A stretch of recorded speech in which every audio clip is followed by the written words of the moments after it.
Hola, muy buenas tardes amigos y amigas del Pensador.info, un medio de comunicación de opinión libre y reflexión académica que ya tiene más de 20.000 lectores y más de 100.000 pages al mes en todo el continente. Por supuesto, desde Chile hacia América Latina, también en Argentina. Nos escuchan en Venezuela, tenemos muchísima lectura allá. Tenemos audiencia en España y en México y también en parte de Estados Unidos. Hoy nos juntamos, como siempre, a lo que nos convoca. Claudio Blanco, hoy día está con un look rockero, yo no sé si es por un homenaje a Vangelis o algo así. ¿Qué pasó, Blanco? ¿Cómo estás? Bien, Álvaro, bien, muy bien, gracias. ¿Tú cómo has estado? Bien, bien. Si hubiéramos estado en Semana Santa, te diría que tenías un look así como de Jesucristo superestrella, pero como es justo con Vangelis, te tiro la pelota con el músico, ¿no? Está bien, Nada que ver bueno, con eso. no, nada que ver, nada que ver. Lamentamos, por supuesto, el fallecimiento de Vangelis, así que una pérdida sensible pues, para la música. Sin duda. Mira, si hubiera tenido la oportunidad, habría puesto Carros de Fuego de fondo, pero la posibilidad de esta plataforma me da esta musiquita techno nomás. Pero ya, oye, a lo que nos convoca. Tenemos mucho, mucho que conversar hoy día, pero antes de conversar, realmente nos convoca también partir el programa con algunos saludos importantes para gente que siempre nos ve, que siempre nos comenta y que nos manda muy buenas vibras. Antonio Cornejo Lara, que nos está viendo en este minuto, por supuesto que había que mandar un gran saludo para ti, Pablo Reyes, Mariana Skolnik, una gran columnista economista que está siempre poniendo el hombro para el Pensador.io, y quiero destacar que acabamos de publicar como sello editorial del Pensador.io el libro de Mariana Skolnik. Llevamos sus crónicas haitianas a libro y se va a estar lanzando próximamente. Ya lo puede adquirir en la librería virtual del Pensador.io, pero también pronto va a estar en versión impresa en librerías. Así que ahí estamos. Es importante que hubiera dicho eso. Ah, y por supuesto, si usted quiere aportar con la opinión libre y la reflexión académica, ahí en el portal del pensador.io usted se puede encontrar con un link para hacer un aporte de 3 luquitas al mes. No es mucho, es menos que comprar cigarros, pero que va a estar aportando efectivamente a esto que estamos haciendo ahora, reflexionar y hablar y analizar sobre lo que nos pasa a nuestro alrededor. ¿Cierto, Claudio? ¿Usted ya se puso? ¿Si me puse con el pensador? Sí, pues. Mira, todavía no me he puesto, así que tirando lejos conmigo. No, no, Qué no, no. vergüenza, qué vergüenza. Tiene que dar el ejemplo para todos los que nos están viendo y No, escuchando. pero no puedo mentir, pues, no se puede mentir. No, Oye, está bien. Antonio Cornejo es Antonio Cornejo Lara. Así es. Ah, pero ¿sabéis cómo lo conozco yo? Como el guatón parrillero. Es muy bueno para la parrilla ese hombre. Sí, le dicen el guatón parrillero. Bueno, un maestro de la parrilla, ¿para qué estamos con Sí, cosas? sí, sí, sí. Un saludo para él. Ah, muy Sí, buenos asados que hace gran, Antonio Cornejo Lara, sí. un gran Eh, abrazo. Álvaro, tenemos tres temas que nos convocan, ¿cierto? Dele usted Eh, con el primero. Vaya. No, voy a hacer la introducción principalmente. Hay una situación que hace rato hemos conversado y que afecta mucho a la ciudadanía en general, que ha tomado incluso la agenda del gobierno de manera primordial, y esto es la seguridad, ¿ya? Pero separándola, esta seguridad en dos áreas principalmente. En la seguridad, lo que ha pasado en el barrio May, con bueno, sabemos lamentable asesinato que sufrió la periodista Sandoval, ¿cierto? Francisca Sandoval, y en lo que está pasando justamente con la macrozona sur, que a algunas personas no les gusta que le digan así, A mí ¿cierto? no me gusta, usted sabe. Sí, yo lo dije por ti, pero este cambio de timón que ha hecho el gobierno, siendo bien crítico también la opinión pública respecto y principalmente la oposición, respecto de cómo el gobierno criticó justamente estos estados de excepción y se ha visto obligado a tener que quitarlo. Álvaro. Sí, a ver, estamos en un ambiente que es realmente álgido, no solo el tema Makes yo creo que es como la gota que rebalsó el vaso, porque, a ver, cuando hablamos de seguridad, yo creo que todos tenemos que estar, consensuar respecto de qué significa esto de hablar de seguridad. Hablar de seguridad significa que en el territorio nacional nos sintamos seguros. Hablar de seguridad tiene que ver con una percepción de que si yo voy a estar en mi casa, tengo la sensación o la percepción de que no van a entrar a robarme y no me van a hacer daño a mí o a mi familia. Si voy a salir a la calle, yo tengo la sensación de que no me va a pasar nada grave por intermedio o por obra de terceros, ¿no? Cuando yo vaya a hacer lo que tengo que hacer, trabajar, hacer los trámites, etc. Hablar de seguridad entonces tiene que ver con una percepción. Entonces, para que haya una percepción de que nos sentimos seguros en nuestras casas o en la calle, tiene que haber medidas que nos hagan sentir seguros.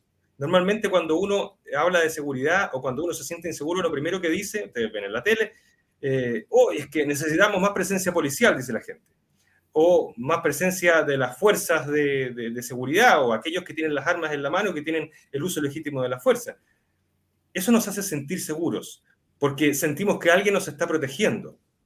Bueno, eso no está pasando en algunos sectores urbanos potentes, como Meix. Meix es uno, pero hace muchos años hay muchos sectores urbanos en los que no se puede entrar y que están tomados por personas que no, y por banda, por narcotráfico, por delincuencia, y donde uno se siente inseguro. Uno mismo como padre le dice a los hijos, oye, a tal hora o en tal parte, ten cuidado, no vayas mejor, guárdate temprano. Entonces, la sensación de inseguridad tiene que ver con qué medidas se toman desde el poder que tiene el uso legítimo de la fuerza para que nos sintamos seguros. Y hoy no se están tomando esas medidas.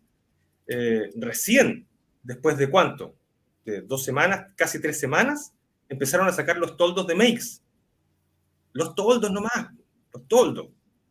Pero ¿qué otras medidas vemos? No ha habido avance respecto a las investigaciones o lo que tiene que ver con la muerte de Francisca Sandoval o de la otra persona que fue baleada en esa fecha. Entonces necesitamos medidas más concretas.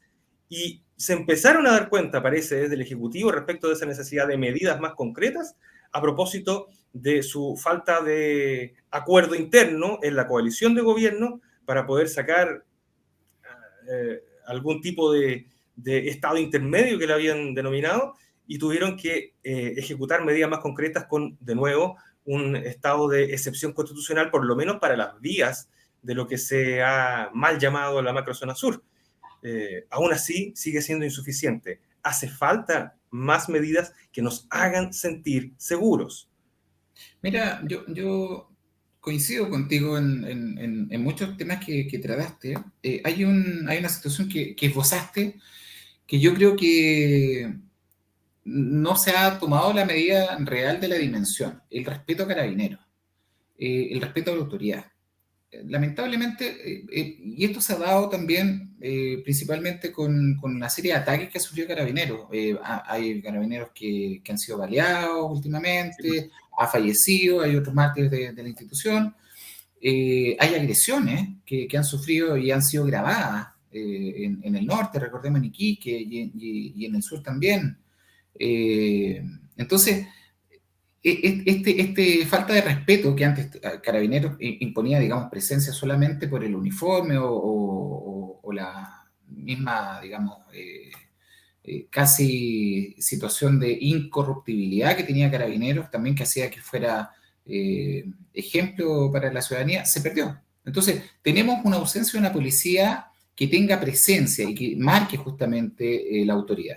Eso es importante porque cuando tú hablas del barrio Meix y que sacaron las carpas, eso es clave. O sea, nos encontramos que el comercio ambulante y lo que estaba asociado a las carpas era justamente delincuencia.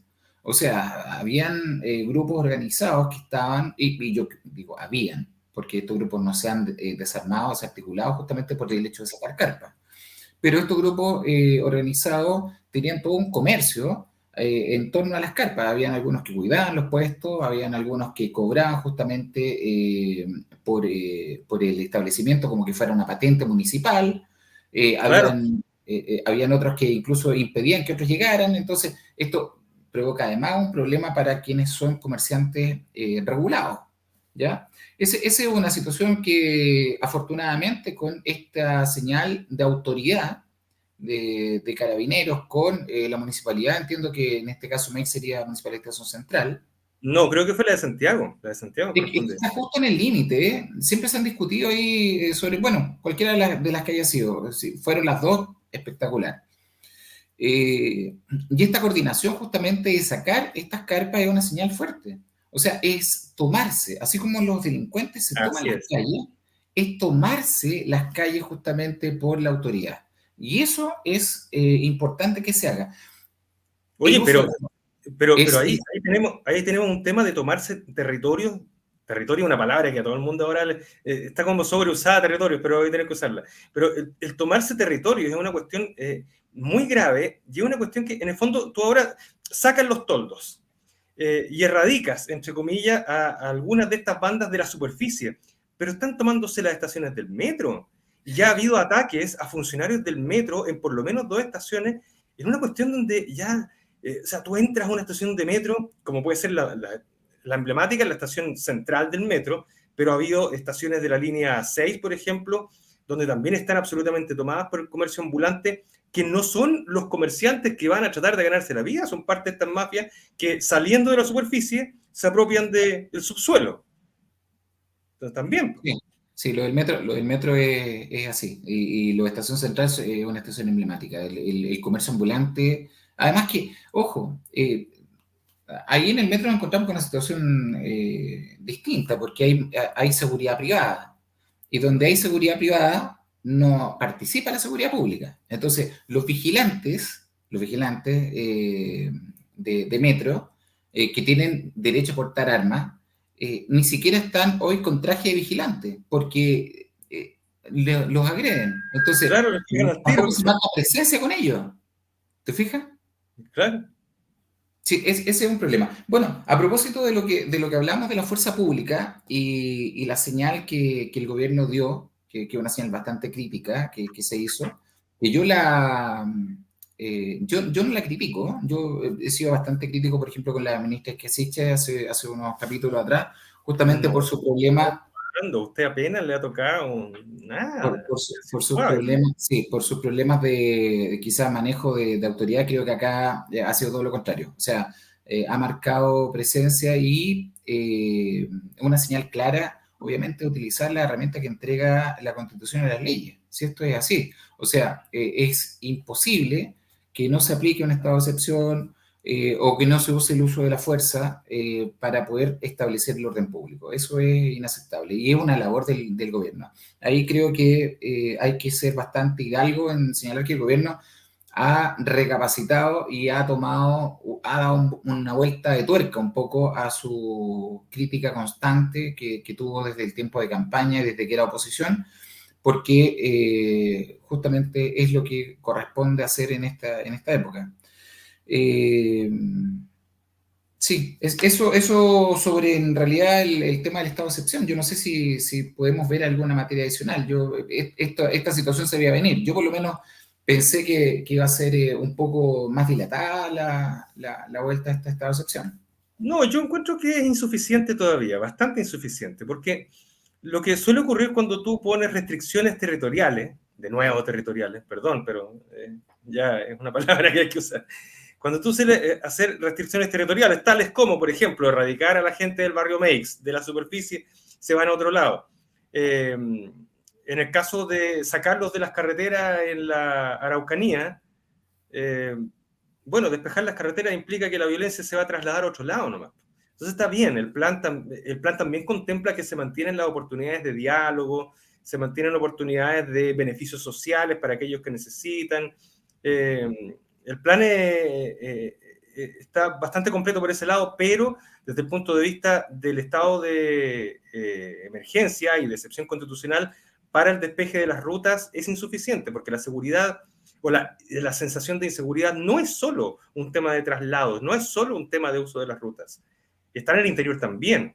Entonces, y poniéndolo en temas prácticos, si ocurre un hecho de violencia a 150 metros de la carretera donde están los piquetes del ejército, por ejemplo, no van a poder hacer nada porque el estado de excepción les permite actuar solo en términos del despeje de las rutas y no hacia el interior.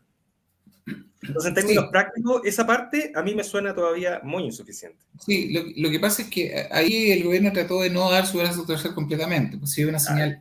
sí lo sé. Es una señal de debilidad, en realidad, el dar su brazo completamente a torcer, dejando la puerta abierta ahí para el diálogo, dejando la puerta abierta que esto era solamente para efectos de que las vacunas llegaran, ¿cierto? Que no hubiera problema de comunicación, de alimentos. Mira, ya la señal de que se decrete es un avance. En todo caso, yo quería marcar la atención sobre un tema que tiene que ver con cuando hablamos de la presencia de las fuerzas policiales o de las fuerzas de seguridad o del ejército, lo que ha empezado a hacer una especie de secreto a voces es que esa presencia de manera voluntaria empieza a ser menor y de que ciertas coordinaciones que son importantes hacer desde el punto de vista del Ejecutivo no se logran hacer precisamente porque desde el punto de vista de las mismas fuerzas parece que se restan de manera voluntaria en algunas situaciones. Y que parecen, no sé, por lo menos hasta aquí parecen más o menos raras, por decir lo menos. Ejemplo, en gobiernos anteriores, cuando una autoridad como un ministro o un subsecretario, un ministro del Interior sobre todo, necesita llegar a un punto específico del territorio, otra vez territorio, perdón, entonces se establecen programas de traslado de manera, se prevén distintos tipos de situaciones. Si no logra llegar por tierra, entonces normalmente existe una alternativa por aire, por ejemplo, y existe un helicóptero de carabineros que está preparado por si algo sucede. Bueno, en estos primeros meses del gobierno de Gabriel Boric, por ejemplo, cuando en el primer día fue la ministra del Interior a Temucuicó y no la dejaron entrar, ese tipo de alternativas de traslado programadas por las fuerzas de orden no existieron. Pasó después cuando fue el subsecretario del Interior, Manuel Monsalve, también tratando de ir a la zona de la Araucanía, no logró llegar por la vía que estaba predeterminada, pero tampoco entonces hubo un plan B que habitualmente en gobiernos anteriores sí se daba en términos de cómo se organiza el traslado de una autoridad, y de una autoridad tan alta como puede ser el ministro del Interior o el subsecretario. Entonces, hay una cierta sensación, esto es algo que se comenta en algunos círculos que tienen que ver con temas de seguridad, de que podría no estarse dando la coordinación necesaria para este tipo de traslados de manera voluntaria y dejar una sensación, por lo tanto, de no estamos en todas y no queremos estar en todas. Si eso se confirma, sería algo bastante serio. Mira, yo quiero señalar algo bastante preocupante que me parece que es un arma de doble filo, ¿ya? Y estoy tratando de hacer un poco política ficción, porque una de las cosas que suceden a propósito de los estados de excepción cuando aparecen las Fuerzas Armadas, los militares en las calles, es que ellos no están preparados para controlar justamente el orden público. Ellos están preparados para la guerra. Entonces, se produce una serie de abusos porque no saben dónde está el límite, no saben hasta dónde pueden actuar, no saben qué es lo que tienen que hacer, no saben contener. Insisto, están preparados para la guerra. Entonces, una de las cosas que más se preocupó y que más se criticó fue justamente la violación de los derechos humanos. Uh-huh. No me cabe la menor duda que va a haber vulneración de derechos humanos, va a haber violación de derechos humanos y va a desencadenar esto. Por eso digo que un arma de doble filo en una acusación constitucional en contra de la ministra Isquia Siches. Eso es lo que va a pasar. Yo no soy pitonizo, pero no hay que ser tan ciego para darse cuenta justamente que existe un botón de pánico que la oposición va a activar desde el momento que exista cualquier tipo de atisbo de vulneración o violencia, atentado contra los derechos humanos, que va a ser la acusación constitucional. Entonces, esto yo creo que el Estado se va a mantener a la primera que se produzca, acusación constitucional. Y arma doble filo. Ese va a ser un guatazo tremendo, tremendo del gobierno y de la ministra Isquia Siches. Por eso digo que me parece muy bien el tema del cambio, del uso de la fuerza, de la señal de seguridad y control que tiene que hacerse, pero esto tiene consecuencias. Entonces, ahí van a venir las consecuencias. No sé en cuánto tiempo, pero yo creo que, insisto, va a ser un arma de doble filo que le va a jugar en contra del gobierno y principalmente a la ministra del Interior. Bueno, el panorama va a continuar en términos de seguridad con mucha noticia, yo creo, en los siguientes días, así que vamos a estar atentos y probablemente este va a ser un tema recurrente en nuestro programa, Claudio. Vamos a estar hablando y analizando qué es lo que se decide y cuáles son las consecuencias de lo que se decide. Así que eso. Oye, ya llevamos 20 minutos de programa y nos convoca otro tema. Antes que nos convoque el otro tema, tu sección favorita. ¡Ah! ¿El Sí, reprobado de la semana? por supuesto, la prueba y el reprobado de la semana. Oiga, es que tengo... Usted sabe que yo soy un obseso por el tema del lenguaje y el reprobado del capítulo anterior fue el ministro de Educación, ¿usted se acuerda? Porque dijo los y las establecimientos, cuando en realidad Exacto. si uno quiere ser purista en términos de el lenguaje, entre comillas, inclusivo y que tiene que ver con el género solo se aplica a las personas y no a las cosas. Bueno, pero el subsecretario me parece que el de Salud Pública, o fue el de redes asistenciales, Carlos Cuadrado, no me acuerdo cuál de los dos cargos ostenta Carlos Cuadrado, pero se mandó otra igual, pues dijo, los y las medicamentos. Subsecretario, los medicamentos no tienen género, no son personas. De nuevo, esto pasa cuando cuando forzamos el cambio del lenguaje. Yo entiendo que pueden ser lapsus, pero son lapsus que se producen precisamente porque estamos tratando de forzar el cambio del lenguaje. Y a veces no es necesario, sobre todo cuando estamos hablando de instituciones o de cosas, no de personas. Uno entiende que cuando uno habla de personas, debiera establecer parámetros más inclusivos para poder hablar de todos y todas. Pero ya vemos las consecuencias cuando estamos haciendo una evolución a veces forzada del lenguaje y eso es lo que me parece reprobable en el caso del subsecretario Carlos Cuadrado. Ese es mi reprobado de la semana. ¿Y usted? Ya, voy a hacer, voy a intentar justamente con lo que tú señalaste. Yo creo que hay una situación marcada por el lenguaje, pero dada principalmente por este gobierno. Este gobierno, tratando de tener una conexión mayor con las minorías, qué sé yo, y tratar de incluir a todos, ha hecho justamente el uso de este lenguaje de las y los y les. Pero, como señal de gobierno, se supone que debiera tener una sola carta de navegación. Y mi reprobable semana es la ministra Janet Vega. ¿Ya? ¿Qué es lo que hizo la ministra Janet Vega?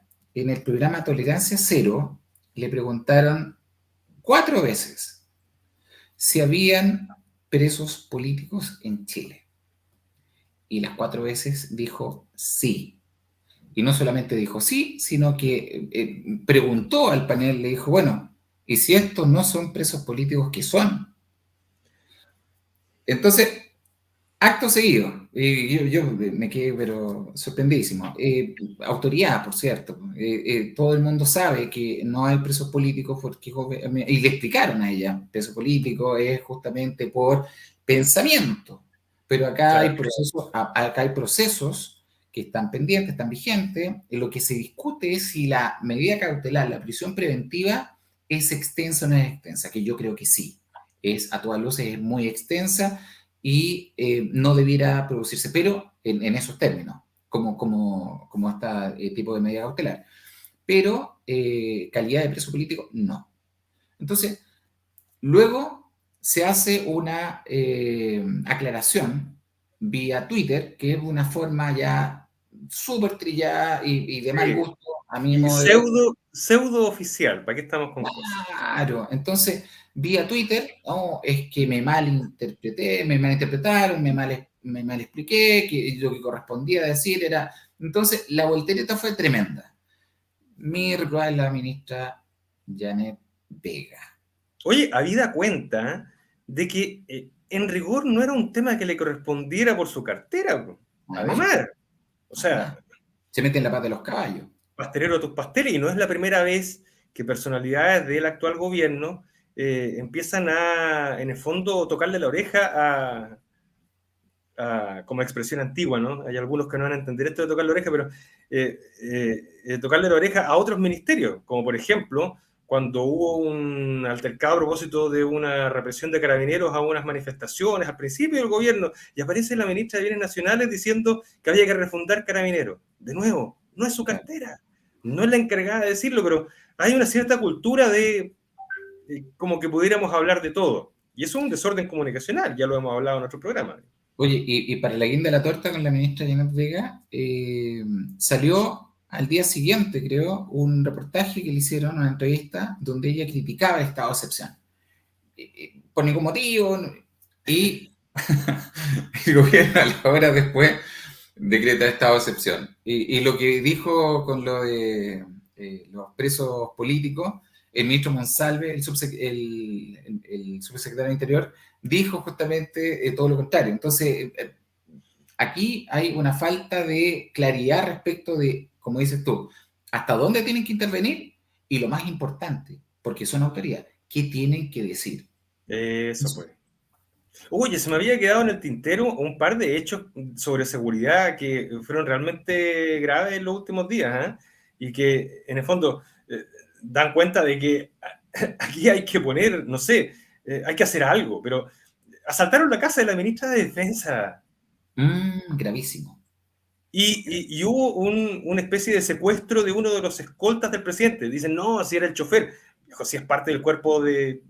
Por más que sea el chofer, si es parte del cuerpo de escoltas, es uno de los escoltas del presidente. Y también, no sé si lo asaltaron o lo secuestraron, cómo fue el altercado, pero esas cosas no pueden pasar. Si asaltan la casa de la ministra de Defensa de Chile, hijo, ¿qué queda para uno como ciudadano común y corriente? ¿Cómo me puedo sentir seguro en ese contexto? Digo yo Bueno, nomás. sí, Cierro sí. paréntesis, era para decir eso nomás. No, te encuentro toda la razón. Oye, solamente esbozamos, no sé si tú te quieres explayar un poco con lo que pasó con Francisca Sandoval, no sé si quieres dedicarle algunos minutos a esta situación, porque un asesinato prácticamente lo que pasó justamente cubriendo hechos Es un de violencia. asesinato, es un Exactamente. asesinato. Y es brutal, las imágenes dan cuenta de una cosa realmente brutal. Es un estado de guerra en plena Alameda. A ver, no me voy a referir al tema como una apología al periodismo. En rigor podría haberle pasado a cualquier ciudadano que va pasando por ahí. Y ya había pasado en ese mismo barrio, ya lo hemos hablado en ocasiones anteriores, donde los estudiantes están haciendo alguna manifestación, pero estas mafias, ¿no?, que se apropian de estos sectores han agarrado a palos a los estudiantes. Uno de ellos, no sé si salió de su estado de gravedad o no, pero estuvo súper, súper grave. Porque le dieron de palos en la cabeza, o sea, una brutalidad de estado de guerra. A mí la reflexión que me surge respecto de esa situación y las conclusiones, sobre todo después de la muerte de Francisca Sandoval, tienen que ver sobre todo con, de nuevo, la sensación de inseguridad. Si aquellos que son profesionales de la prensa no están seguros en la posibilidad de informar en los escenarios que pueden ser conflictivos en este país, entonces no está nadie seguro, no solo de andar en la calle, sino también de aquello que lee o que escucha. La presencia de los profesionales de la prensa en los lugares conflictivos dan garantía de que la información que va a llegar va a tener distintas fuentes, va a estar...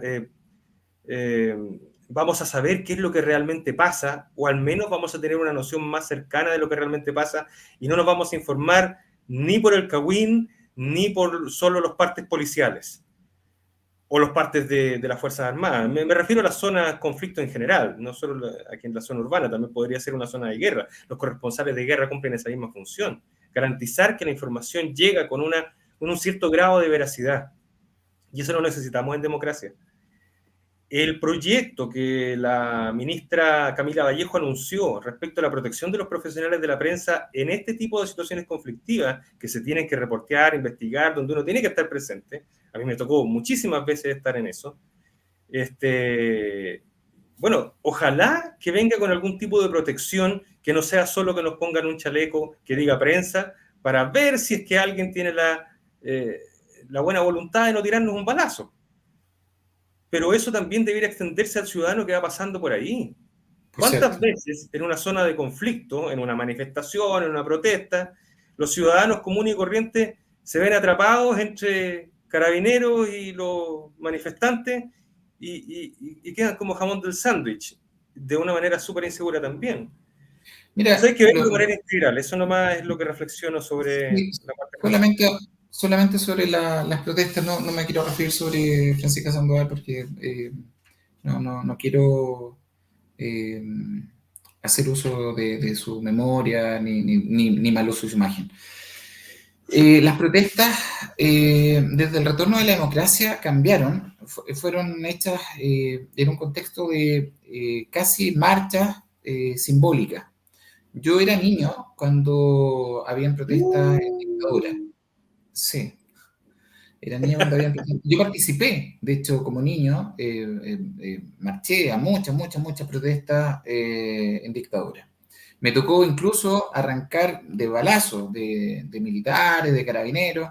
Me escondí en el cementerio metropolitano. Te estoy hablando ese tipo de violencia que con el tiempo pasó que se transformaron en marchas. Cuando retornó la democracia, fueron marchas pacíficas, fueron casi batucadas, la gente bailaba, ¿cierto? Iban los abuelos, iba, qué sé yo, la familia completa, los nietos, todos marchaban por la educación, ¿cierto? Marchas muy bonitas. Y ahora, lamentablemente, desde hace ya unos años ha habido una escalada y un retroceso. Yo he visto un poco la marcha a ese nivel de violencia. Te estoy hablando de los años 80, finales de los 80. Entonces, la muerte de Francisca Sandoval, claro, viene a ser un hecho súper lamentable, pero como dices tú, le puede haber tocado a cualquiera y es ese el riesgo que se corre. Entonces, llega el punto que o se, no se toma la carta en el asunto, que es lo que se está haciendo, o va en una escalada mayor. Y lamentablemente parece que la historia es cíclica y esto me tinca que va a seguir creciendo. Eso, Ya, triste. sí. Ya, tenemos mucho que conversar. Vamos al segundo tema que nos convoca. Vamos al segundo tema. Segundo tema, vamos a hacer por el tiempo que tenemos, nos queda solamente media hora, vamos a tratar este tema solamente por arriba, una pincelada. Eh, caso de Nicolás López. Uh, Caso de Nicolás López. A Salió propósito de... sentencia, pues. Salió sentencia que 5-1. Pero Pena. con un solo año de cumplimiento efectivo, entiendo, ¿no? No, que todavía eso está, tiene que apelarse la sentencia, Ah, ya. ya no está firme. Pero son dos delitos que se le comprobaron, dos delitos de abuso. Dos delitos de Es abuso, pero la bastante, violación no. no, la violación no. Es bastante complejo el tema, sobre todo por lo mediático del caso. Ya hay mucha gente ahí que lo está cubriendo, que no está cubriendo, gente vinculada incluso a la política, Ujú. parientes de personas vinculadas a la política. Bueno, hacer solamente una observación que casos como esos están marcando justamente un precedente, porque el abuso sexual es uno de los delitos más difíciles de probar porque el abuso sexual no deja rastro. Entonces, Mm. distinto al caso de una violación, que la violación hay un acceso carnal. Entonces, queda un vestigio físico. Hay algo que En el periciar con una violación, con un claro, abuso. exactamente. En el caso de un abuso, no. Entonces, acá hubo una serie de pruebas, yo no he estudiado el fallo, pero hay una serie de pruebas que se acompañaron y que forman parte obviamente de la carpeta investigativa, que dice relación también con los correos o mensajes que López borró. Entonces, hoy día nos encontramos con una justicia completamente moderna desde el punto de vista de la pericia también. Ya desde hace bastante tiempo se ha hecho esto, con la Vegacio y el crimen, que tratan de borrar rastros de mensajes, de los celulares, pero al final termina encontrándose siempre alguna hebra por donde se puede tomar el hilo de la investigación. Y eso a propósito también de lo que está pasando en Estados Unidos, con otro caso súper emblemático, que es el de el actor Johnny Depp, con su ex mujer. Amber Heard. Exactamente. Que estamos a otro nivel en realidad, mediatez con los tipos de difamaciones que se han hecho públicamente. O sea, aquí como que el mundo del cine, el espectáculo, se tomó los estragos y está haciendo o exigiendo justicia. A mí, fíjate que, a ver, yo quiero hacer una diferenciación, pero yo no mezclaría el caso de Nicolás López con el de Johnny Depp, salvo en lo mediático y en el que son del mismo tipo de industria.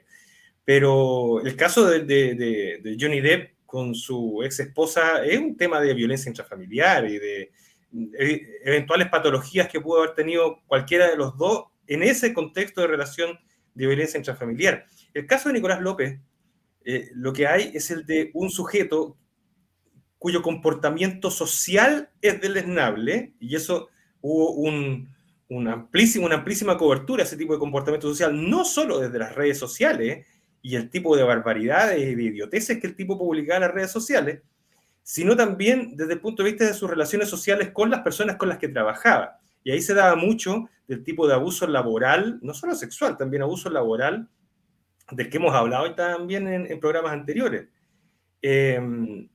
Entonces, eso es una cosa. Otra cosa es si lo condenamos por un hecho específico o lo condenamos por ser mala persona. Lo que me trae un caso anterior, fíjate, que también fue súper mediático, si te acuerdas del caso de la Quintrala, la de ahora, no la del siglo XVI, ¿cierto? El siglo Pilar Pérez. Eso, Pilar Pérez.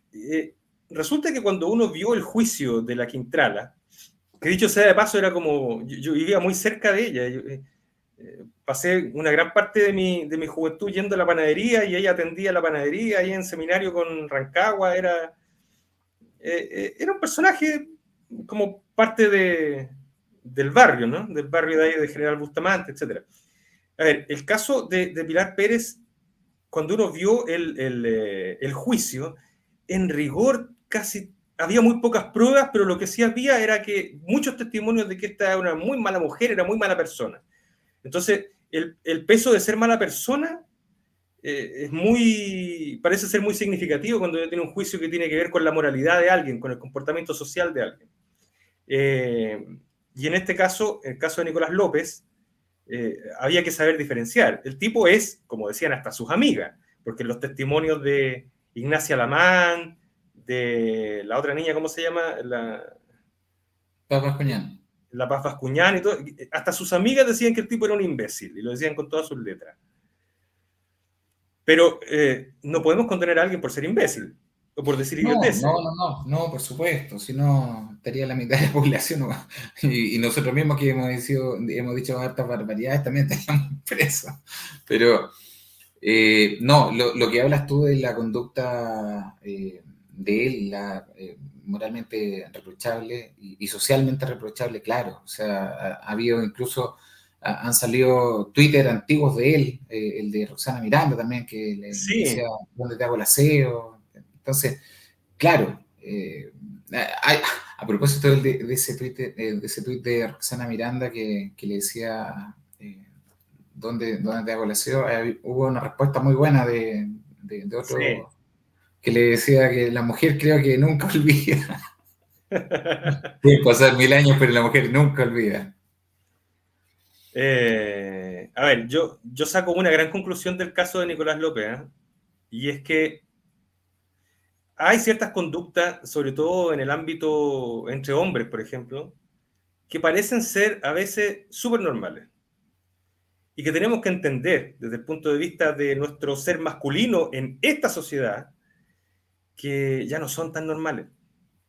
Y que por último, si usted quiere tenerla, téngala en su foro interno, en su vida privada, con las personas con las que tiene confianza, pero en su ámbito social, con las personas con las que trabaja, ese tipo de conductas no solo no están bien desde el punto de vista moral, por decirlo así, son delitos. ¿Sabes qué pasa, Álvaro, con eso que dices tú? Hay una línea súper delgada que a mí me ha costado, digamos, marcar de un lado para otro. Porque moralmente muchas conductas que antes no eran reprochables, hoy lo son. Pero hay como una línea donde uno la cruza y es reprochable. No la cruza, no. Decir un piropo, que antes se decían piropo, digamos, sin la grosería, sin el doble sentido. Piropo es súper reprochable. ¿Te fijas, no? Tú, Uh-huh. tú vas bueno, yo soy hombre casado, ahí muestro el anillo para que después mi señora no me diga, vas sin anillo a la grabación.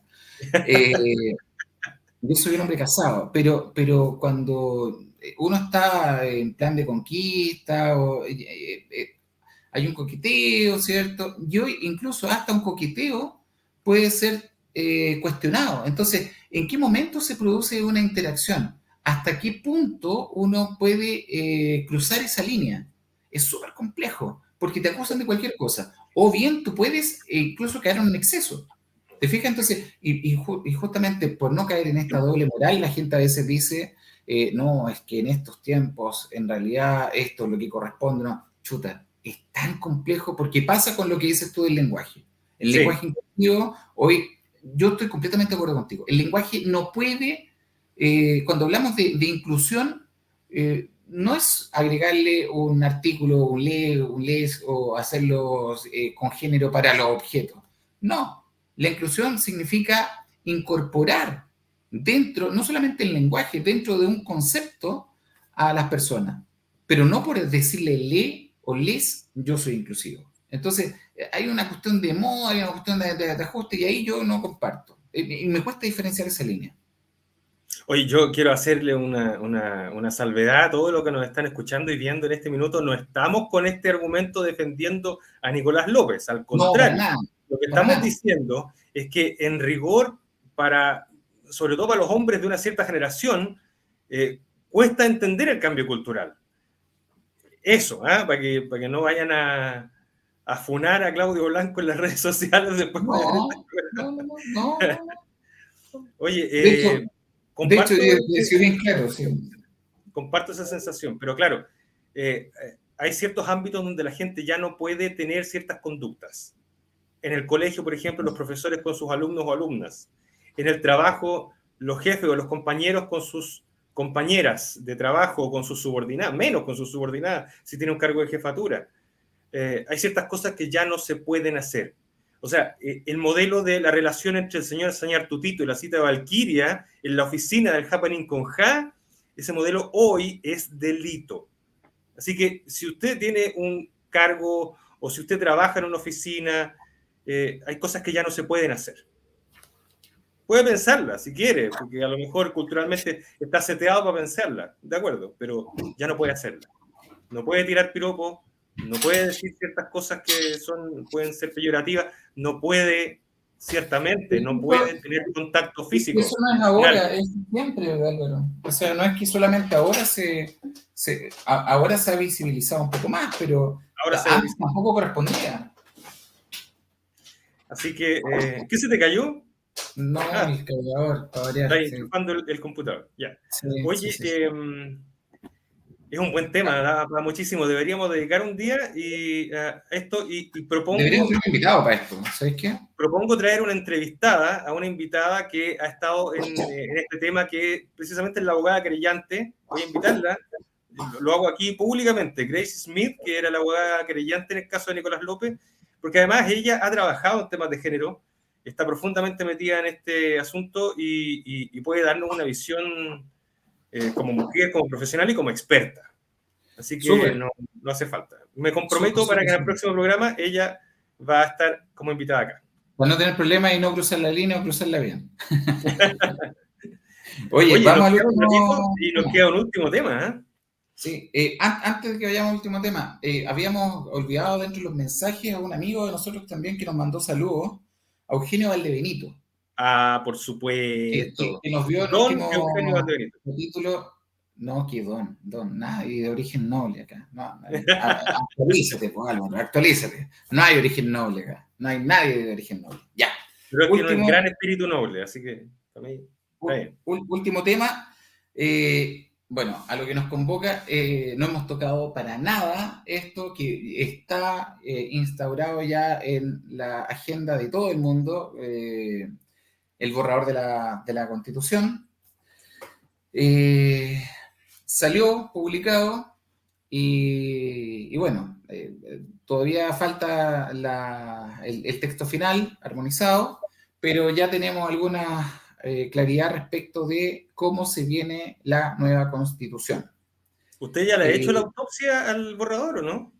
yo hice una lectura, Ah, ya. igual no es poco, o sea, estamos hablando que es una constitución bastante extensa, pero sí, la leí una vez, hay hartas cosas que yo hice algunos reparos, pero me falta todavía revisar el texto armonizado porque hay situaciones que, por ejemplo, no me cuesta todavía comprender. O sea, por ejemplo, en materia jurídica se termina el recurso de protección. Aparecen las acciones de tutela, son acciones que se interponen ante el juzgado a la instancia. Se termina, por ejemplo, con lo que es la figura de los abogados integrantes, que me parece extraordinario.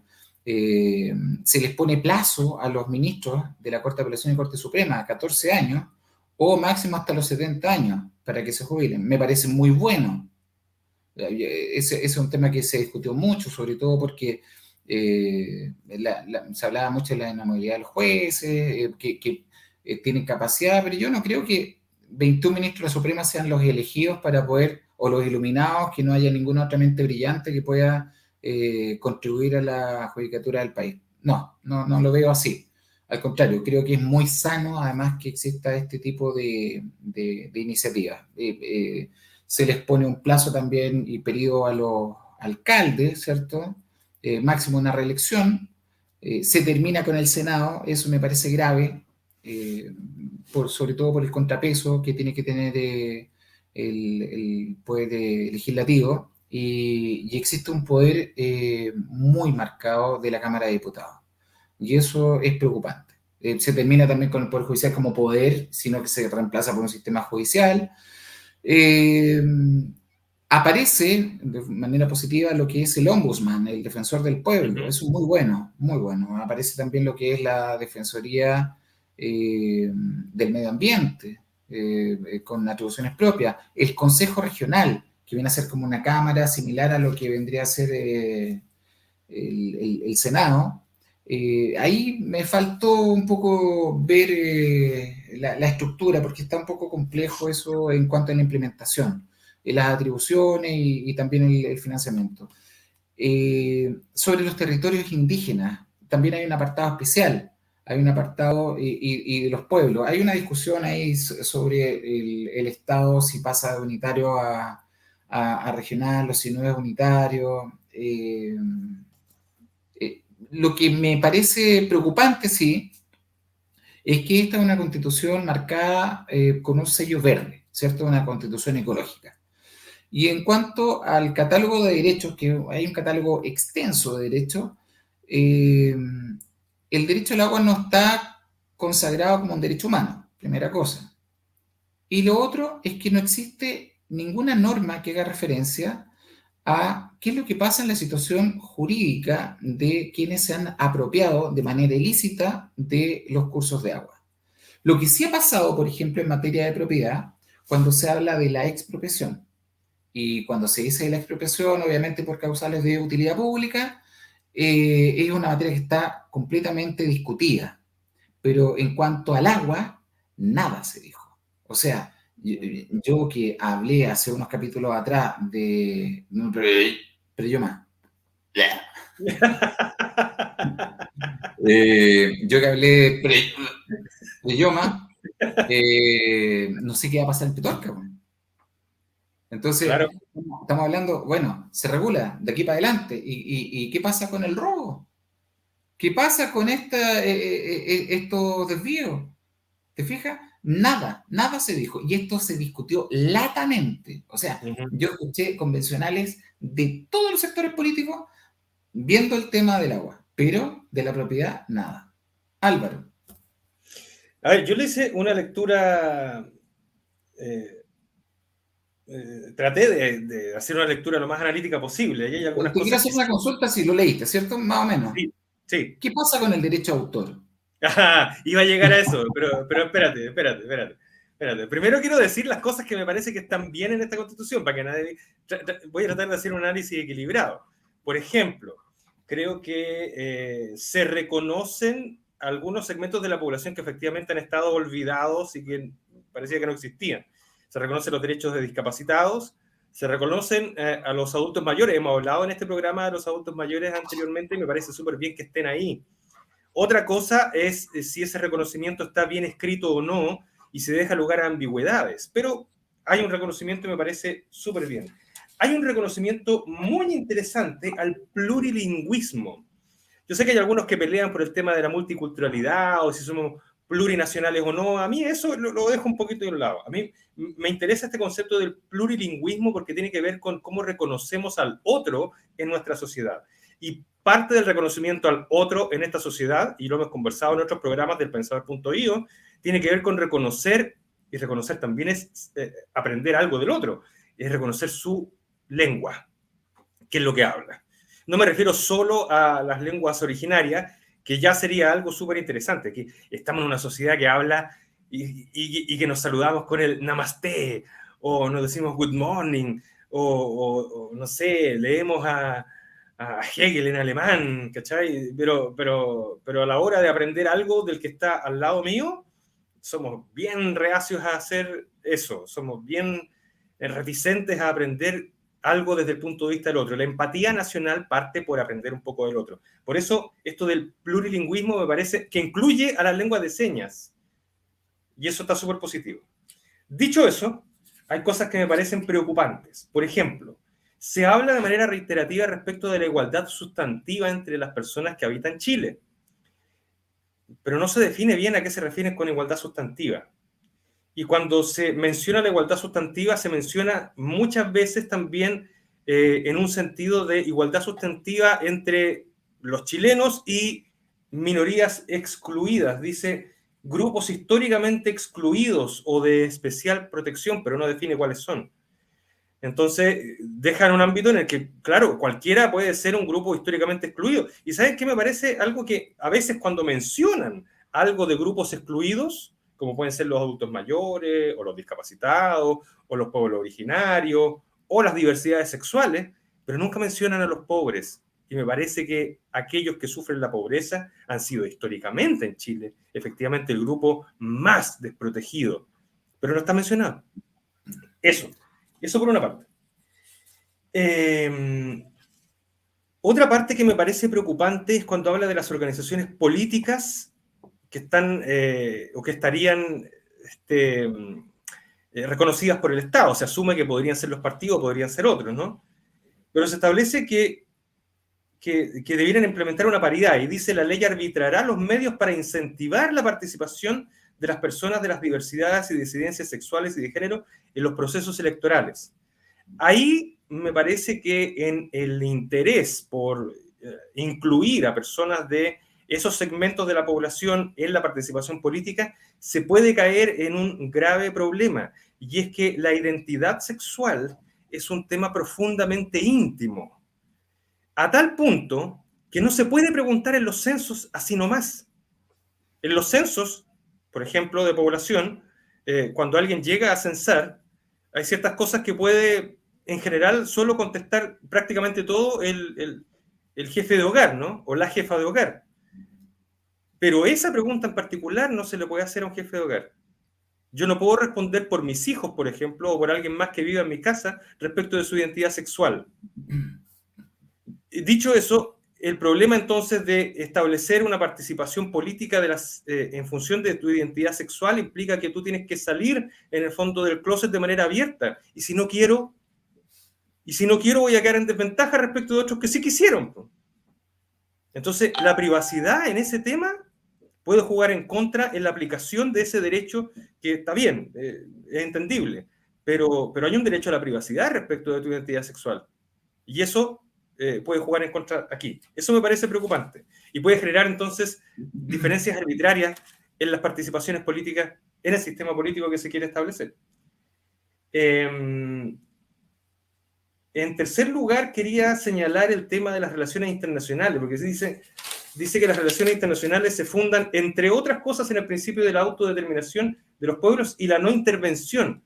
Entonces me pregunto, ¿eso va a implicar que el presidente de la República o el ministro de Relaciones Exteriores, el canciller, no van a poder opinar nunca de las violaciones de los derechos humanos en otros países? Porque estaríamos atentando contra un principio constitucional.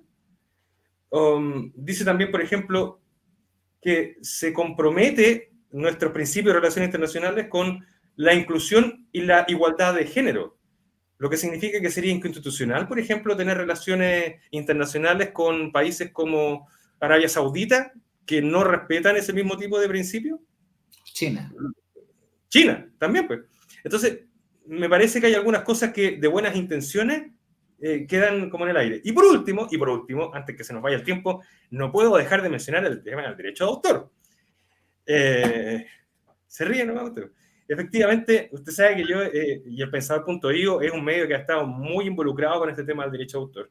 Y básicamente la gran preocupación es que efectivamente se establece la garantía del derecho de autor, sí, pero no se deja asociado a la, y no hay ninguna alusión a la propiedad intelectual. Y son dos cosas que van de la mano.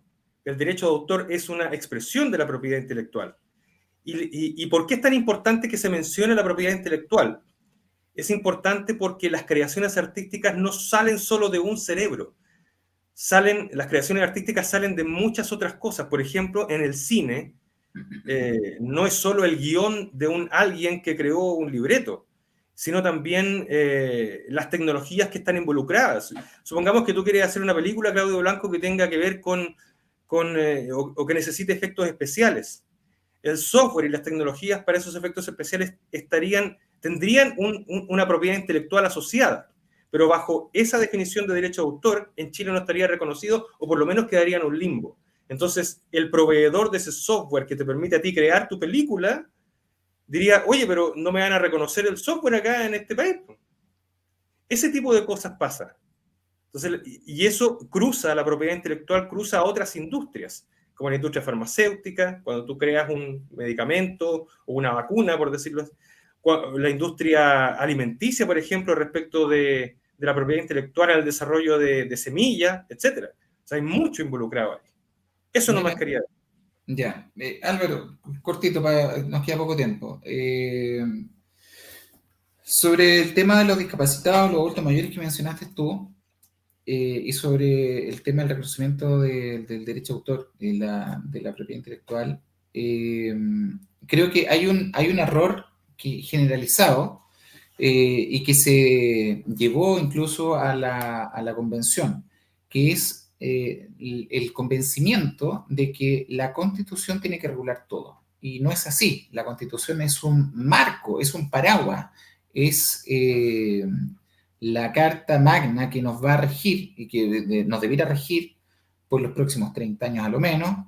Y ese es un catálogo de derechos donde descansan las instituciones, donde descansa la estabilidad de la nación. Entonces, establecer, por ejemplo, discapacitados, adultos mayores, basta con decir personas.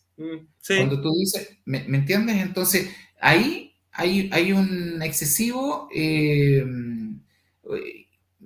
una participación excesiva, sí, de segmentos que quieren estar reconocidos. Incluso se refiere mucho a los pueblos originarios. Y solamente para mencionar esta discusión que se dio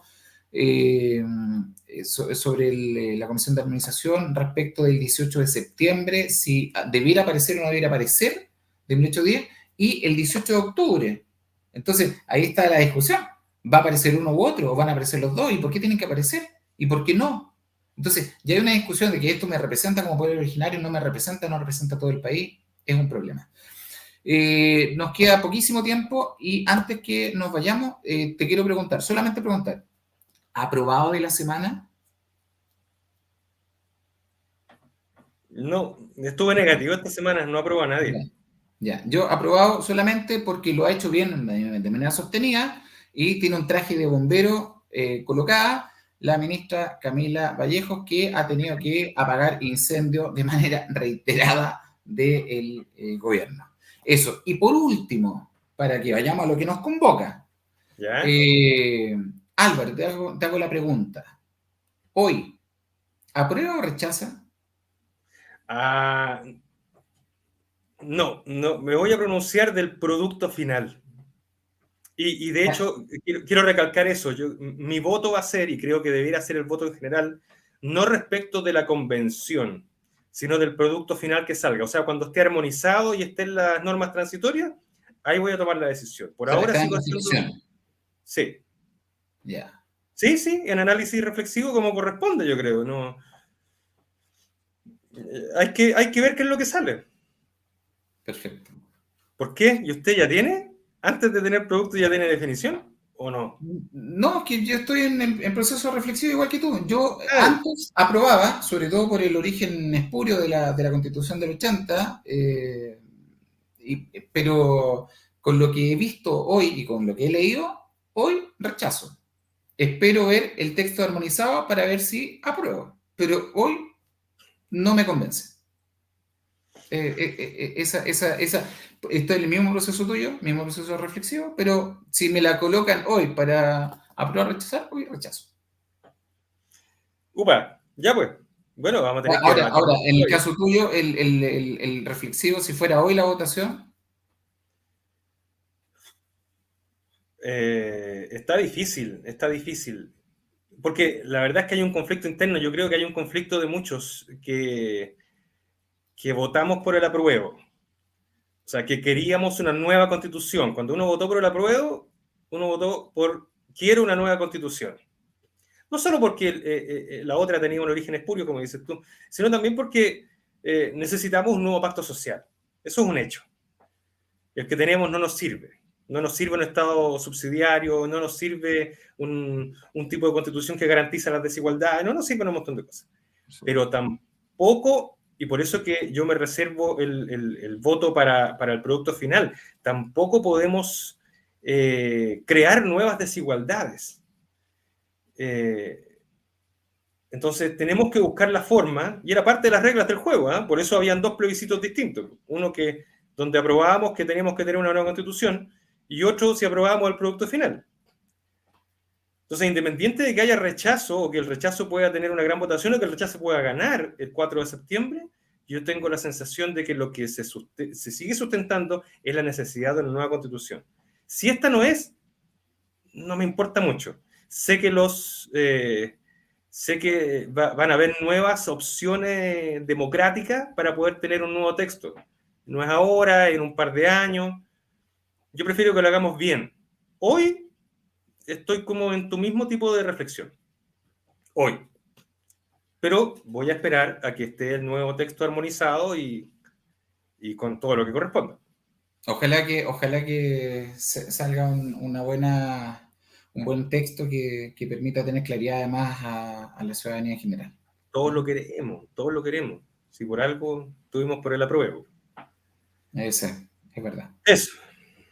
Ya pues, oiga, el tiempo ya nos acogotó, hay mucho que conversar todavía y esperamos sus comentarios a través del chat. A todos aquellos que nos están viendo o que ya nos escucharon, sus comentarios a través del chat para que podamos también tener una retroalimentación de parte y no solo los comentarios Que no en las sean redes. tímidos. Eso, no sean tímidos, vaya, diga nomás. Incluso si están de acuerdo, nos sirve eso, saber, para Exacto. seguir mejorando. Ya, ha sido un Un gusto. abrazo. Oye, muy lindo el pensador que tienes atrás. Eso sí, es un pensador de Rodin, un regalo de Patricio Ales, así que un abrazo para él, gran artista, que siempre nos está aportando con su croquis para pensar. Eso, Un abrazo. Que estés muy bien. Chao. Saludos. que la fuerza los acompañe a todos.